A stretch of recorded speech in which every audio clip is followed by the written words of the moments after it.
ভারতবর্ষের প্রেসিডেন্ট, একদিকে তিনি ছিলেন বাদশাহ, আর একদিকে তিনি ছিলেন আল্লাহর এক প্যারা বন্ধু। তার নাম হলেন সুলতান মুহাম্মদ গজনবী। সুলতান মুহাম্মদ গজনবী রাহমাতুল্লাহি আলাইহি। একদিকে তিনি ছিলেন বাদশাহ, আরেকদিকে তিনি ছিলেন আল্লাহর ওলি। সুলতান মুহাম্মদ গজনবী রাতের বেলা তিনার সহচরদেরকে সাথে নিয়ে স্বর্ণের কফি বাতি হাতে নিলেন। কফি বাতি জ্বালাইয়া সুলতান মাহমুদ গজনবী রাহমাতুল্লাহি আলাইহি রাতের বেলা বের হলেন কিছু হাঁটা চলার জন্য। যে কোনো এক উদ্দেশ্যে তিনি বাহির হলেন।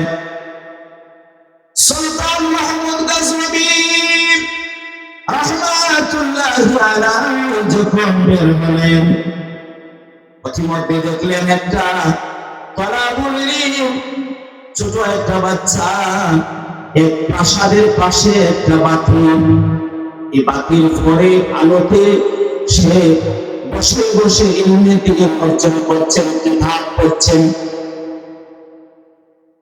আল্লামা সুলতান মাহমুদ গজনবী ভারতবর্ষের বাদশাহ, অপরদিকে তিনি ছিলেন আল্লাহর ওলি।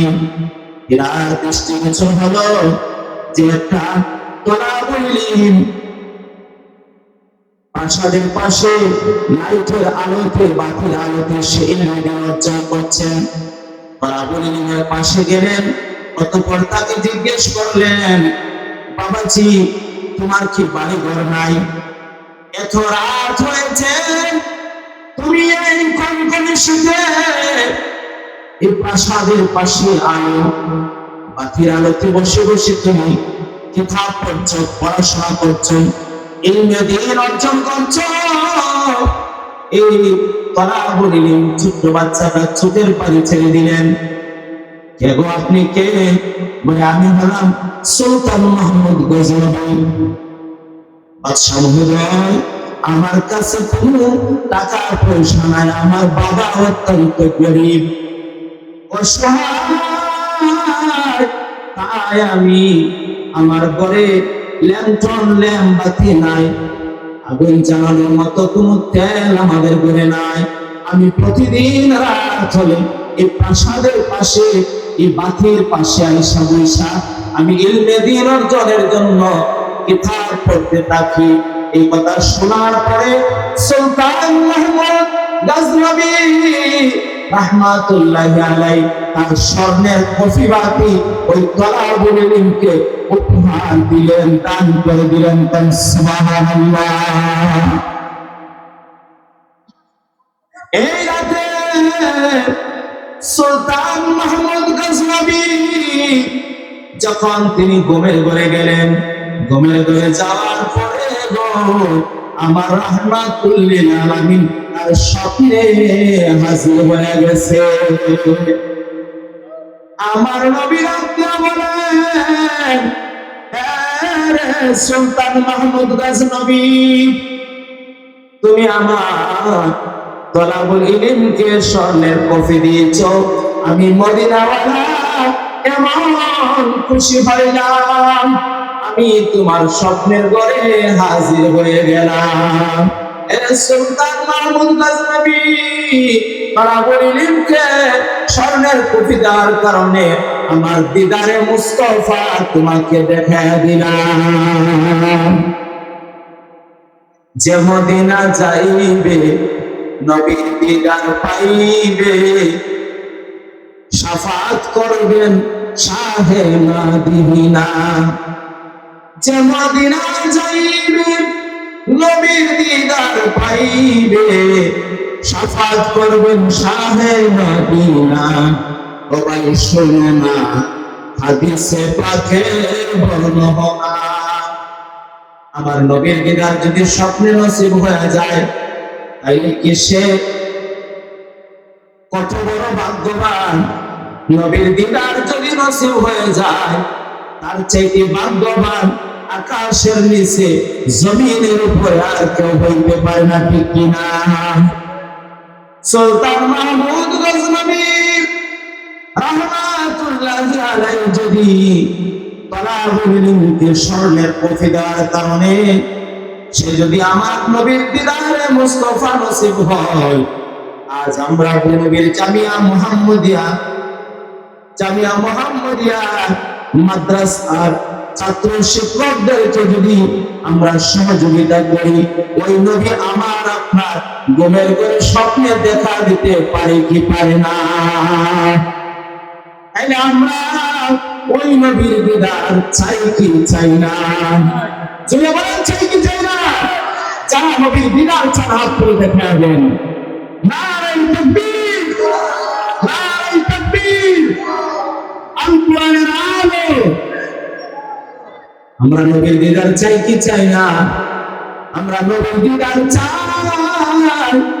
তাইলে নবীর দিদার পাওয়ার জন্য একটা উসিলা এবং মাধ্যম হলো তালাবুল ইলমদেরকে সহযোগিতা করলে, কারণ এরা আমার নবীর উত্তরাধিকারী সনদে এরা ওয়ারিসদার হয়ে যায়, এরা আমার নবীর ওয়ারিস হয়ে যায়।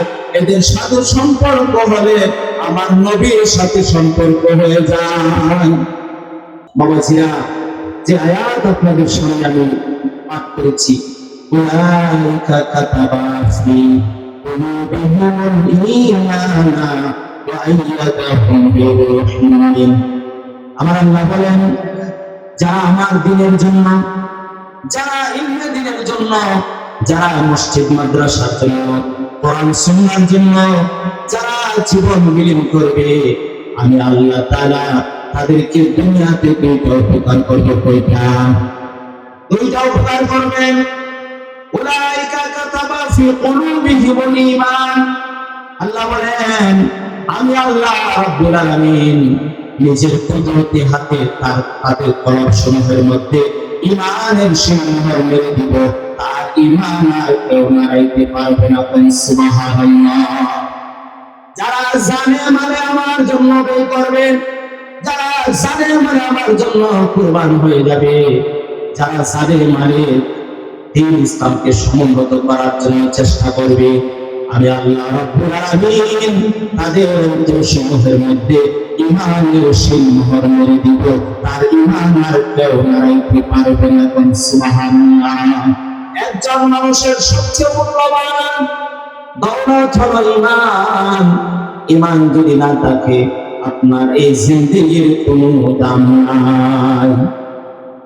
আল্লাহ পাক বলেন, যারা আমার দ্বীনের জন্য, যারা ইলমে দ্বীনের জন্য, কোরআন সুন্নাহর জন্য যারা জীবন জান ও মাল বিক্রি করবে, জান ও মাল বিলীন করে দিবে, আমি আল্লাহ তাদের কলবের মধ্যে ঈমানের সিংহর মেরে দিব। আর তাদেরকে সাহায্য করার জন্য দুনিয়ার কোনো মানুষ লাগবে না, দুনিয়ার মানুষ লাগবে না, সাতগাঁয়ের মানুষ লাগবে না, শ্রীমঙ্গলের মানুষ লাগবে না, মৌলভীবাজারের মানুষ লাগবে না।